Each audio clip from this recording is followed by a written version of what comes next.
CM ಅವರು meeting ಕರೆದಿದ್ದಾರೆ sir ಶಾಸಕರು. ಅನೇಕ ಶಾಸಕರುಗಳು ಪ್ರತಿನಿತ್ಯ ಬಂದು ಮುಖ್ಯಮಂತ್ರಿಗಳನ್ನು ಭೇಟಿ ಮಾಡೋದಕ್ಕೆ ಪ್ರಯತ್ನ ಮಾಡ್ತಾಯಿದ್ರು.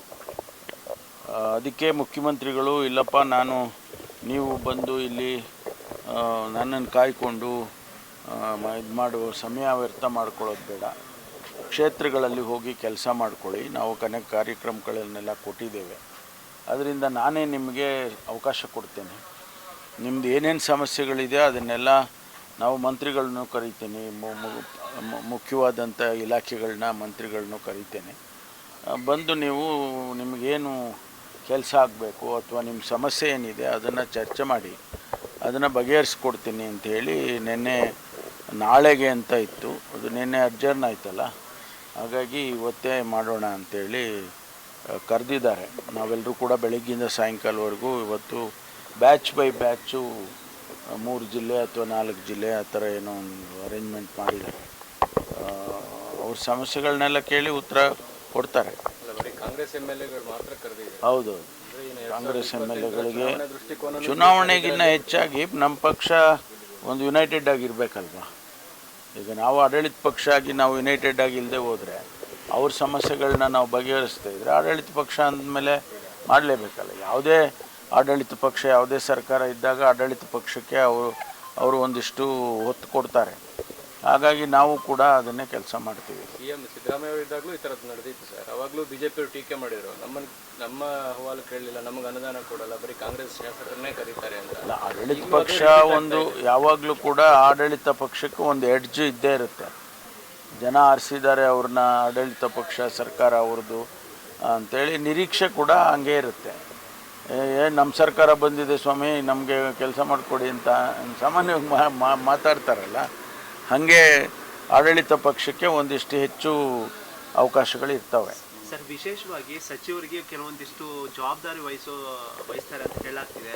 ಅಂದರೆ ಈ ಎಲೆಕ್ಷನ್ ಸರ್ಕಾರದ ಯೋಜನೆಗಳನ್ನು ಜನರಿಗೆ ಮುಟ್ಟಿಸೋದಾಗಲಿ, ಇವಾಗ ಎಕ್ಸಾಂಪಲ್ ಭಾರತ್ ಜೋಡೋ, ಅದ ನಂತರ ಮುಂಬರುವ ವರ್ಷಗಳಲ್ಲಿ ಚುನಾವಣೆಗಳು ಬರ್ತಾ ಇದೆ, ಈ ಸ್ಥಳೀಯ ಸಂಸ್ಥೆಗಳು ಚುನಾವಣೆ, ಅವೆಲ್ಲ ಜವಾಬ್ದಾರಿ ಸಚಿವರಿಗೆ ಒಪ್ಪಿಸ್ತಾರೆ ಅಂತ. ಎಲ್ಲ ಮಾಡಲೇಬೇಕಲ್ಲ. ನಾವೆಲ್ಲ ಜಿಲ್ಲಾ ಮಂತ್ರಿಗಳು ಅಂತೇಳಿ ಪ್ರತಿ ಜಿಲ್ಲೆಗೂ ಒಬ್ಬರು ಮಂತ್ರಿಗಳನ್ನ ನೇಮಕ ಮಾಡಿದ್ದಾರೆ. ಅವ್ರ ಎರಡೂ ಕೆಲಸ ಮಾಡಬೇಕು. ಒಂದು ಪಕ್ಷದ ಕೆಲಸನೂ ಮಾಡಬೇಕು, ಜೊತೆಗೆ ಅಭಿವೃದ್ಧಿ ಕೆಲಸಗಳು ಸರ್ಕಾರಿ ಕೆಲಸವನ್ನು ಕೂಡ ಮಾಡಬೇಕು. ಅವರಿಗೆ ಅದಕ್ಕೆ ಜವಾಬ್ದಾರಿ ಕೊಡ್ತಾರೆ. ಈಗ ನಾವೆಲ್ಲ ಡಿಸ್ಟ್ರಿಕ್ಟ್ ಮಿನಿಸ್ಟ್ರಿಗಳಾದಾಗ ನಾವು ಹಿಂದೆನೂ ಕೂಡ ಅಷ್ಟೇ, ಆ ಡಿಸ್ಟ್ರಿಕ್ಟಿನಲ್ಲಿ ಬರುವಂಥ ಪಕ್ಷದ ಸಮಸ್ಯೆಗಳನ್ನು ಬಗೆಹರಿಸಬೇಕು ಮತ್ತು ಅಭಿವೃದ್ಧಿ ಕೆಲಸಗಳನ್ನು ಕೂಡ ಮಾಡಬೇಕು. ಇದು ಮೊದಲಿಂದ ನಡ್ಕೊಂಬಂದಿರೋದು. ಬಹುಶಃ ಯಾವುದು ಬೇರೆ ಪಕ್ಷದಲ್ಲೂ ಹಾಗೆ ಇರುತ್ತೆ. ನಮ್ಮಲ್ಲಿ ಕಾಂಗ್ರೆಸ್ಸಲ್ಲಂತೂ ಮೊದಲಿಂದನೂ ಅದೇ ಒಂದು ಇದನ್ನು ಮಾಡ್ಕೊಂಡು ಬಂದಿದ್ದಾರೆ ಸಿಸ್ಟಮಲ್ಲಿ. ಈಗ ಆಗಸ್ಟ್ ಮುಗಿಯಕ್ಕೆ ಬಂದಿದೆ ಸರ್. ಈಗ ಕೇಂದ್ರಕ್ಕೆ ಯಾವಾಗ ಇವತ್ತು ಅದನ್ನು ಚರ್ಚೆ ಮಾಡ್ತೀವಿ. ನಿನ್ನೆ ನಾನು ಒಂದು ಹೇಳಿಕೆ ಕೊಟ್ಟಿದ್ದೇನೆ. ನಾವು ಅವ್ರದ್ದು ಮಾನದಂಡಗಳಿದೆ. 2020 ಅವರೊಂದಷ್ಟು ಗೈಡ್ಲೈನ್ಸ್ ಮಾಡಿದ್ದಾರೆ. ಆ ಗೈಡ್ಲೈನ್ಸಿನ ಒಳಗಡೆ ಬಂದರೆ ಮಾತ್ರ ನಾವು ಡಿಕ್ಲೇರ್ ಮಾಡ್ಬೋದು ಬರಪೀಡಿತ ಪ್ರದೇಶ ಅಂತ ಹೇಳಿ. ಈಗ 102 ಕ್ಷೇತ್ರದಲ್ಲಿ ಆ ರೀತಿ ಬಂದಿದೆ ಗೈಡ್ಲೈನ್ಸಿಗೆ ಸರಿಯಾಗಿ. ಅದನ್ನು ನಾವು ನಾಳೆ ಕ್ಯಾಬಿನೆಟಲ್ಲಿ ಗ್ರೌಂಡ್ ಟ್ರೂತಿಂಗ್ ಅಂತ ಮಾಡಿಸಿದ್ದೀವಿ. ಅದನ್ನು ಅಂದರೆ ವಸ್ತುಸ್ಥಿತಿ ಅಂತ, ಅದನ್ನು ನಾವು ಕ್ಯಾಬಿನೆಟಲ್ಲಿಟ್ಟು ಪ್ರಕಟಣೆ ಮಾಡ್ತೀವಿ. ಪ್ರತಿ ವಾರನೂ ರಿವ್ಯೂ ಮಾಡ್ಕೊಳ್ತೀವಿ. ಸಪೋಸ್ ಯಾವುದೋ ಒಂದು ಈಗ ಬಿಟ್ಟೋಗಿದೆ ಅಂದ್ಕೊಳ್ಳಿ, ನೆಕ್ಸ್ಟ್ ವೀಕ್ ಮತ್ತೆ ರಿವ್ಯೂ ಮಾಡ್ತೀವಿ, ಅದ್ರ ನೆಕ್ಸ್ಟ್ ವೀಕ್ ರಿವ್ಯೂ ಮಾಡ್ತೀವಿ. ಇದು ಆ ಪ್ಯಾರಾಮೀಟರ್ಸಿಗೆ ಬಂದಂಗೆಲ್ಲ ನಾವು ಡಿಕ್ಲೇರ್ ಮಾಡ್ತಾ ಹೋಗ್ತೀವಿ. ಎಂಡ್ ಆಫ್ ದಿ ಮಂತ್, ಈ ತಿಂಗಳ ಕೊನೆಯಲ್ಲಿ ಮೆಮೊರೆಂಡಮನ್ನು ಸಬ್ಮಿಟ್ ಮಾಡ್ತೀವಿ ಕೇಂದ್ರಕ್ಕೆ. ಕುಮಾರಸ್ವಾಮಿ CM ಆಗಿದ್ದಾಗ 20 ತಾರೀಕು ಸೌಂಡ್ ಆಗಿತ್ತು.